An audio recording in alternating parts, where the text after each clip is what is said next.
Saya tanya sama Anda ini, kenapa musibah ini terus tanpa henti?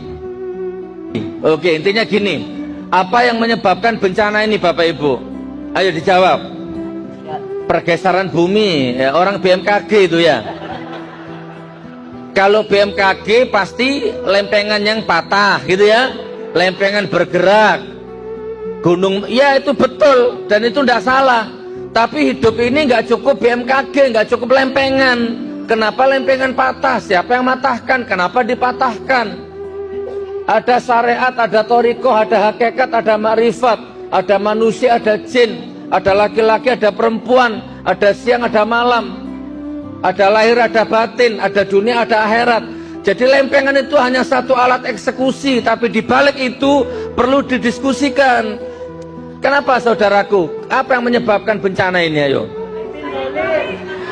Kalau kita ini kan kok apa-apa di rezim, apa-apa di rezim. Loh, memang iya.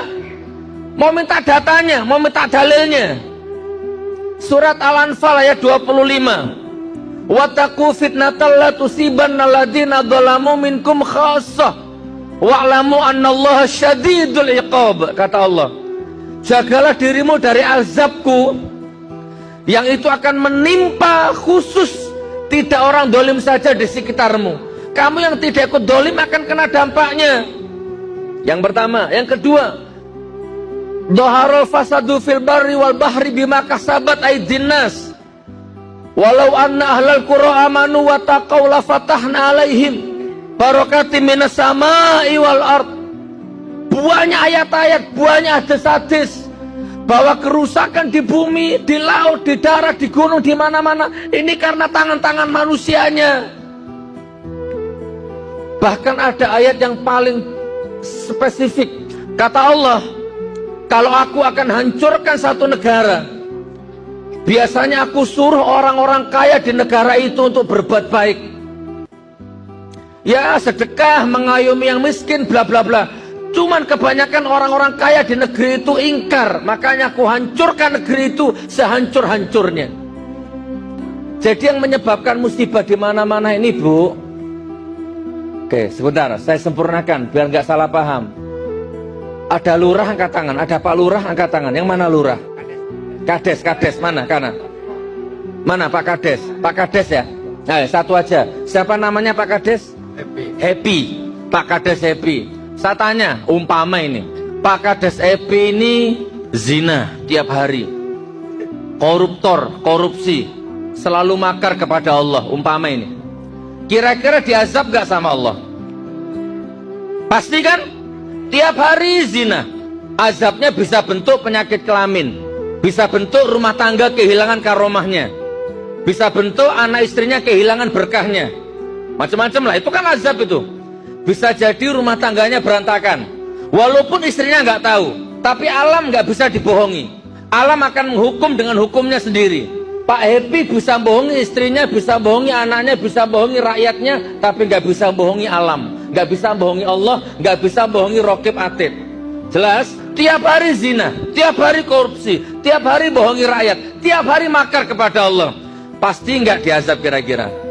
Ketika azab itu datang, blar, rakyatnya ikut jadi korban nggak? Ikut. Sampai di sini deal? Maksudnya setuju?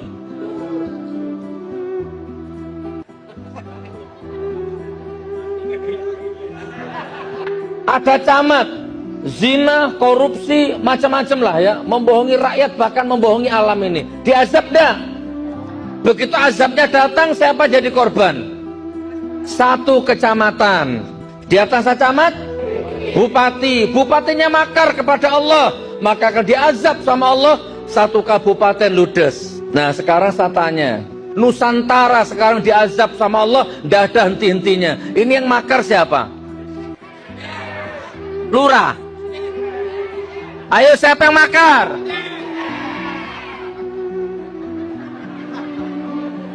Bukan presiden, Pak. Presiden itu kecil sudah, bukan presiden, tapi rezim. Bukan presiden. Siapa itu rezim? Semua. Ya menterinya, ya presidennya, ya menteri agamanya, ya ulamanya. Semua sekarang ini makar kepada Allah. Apa itu kalau nggak nyakiti hati rakyat? Sementara dia makan dari pajaknya rakyat. Marah alam ini.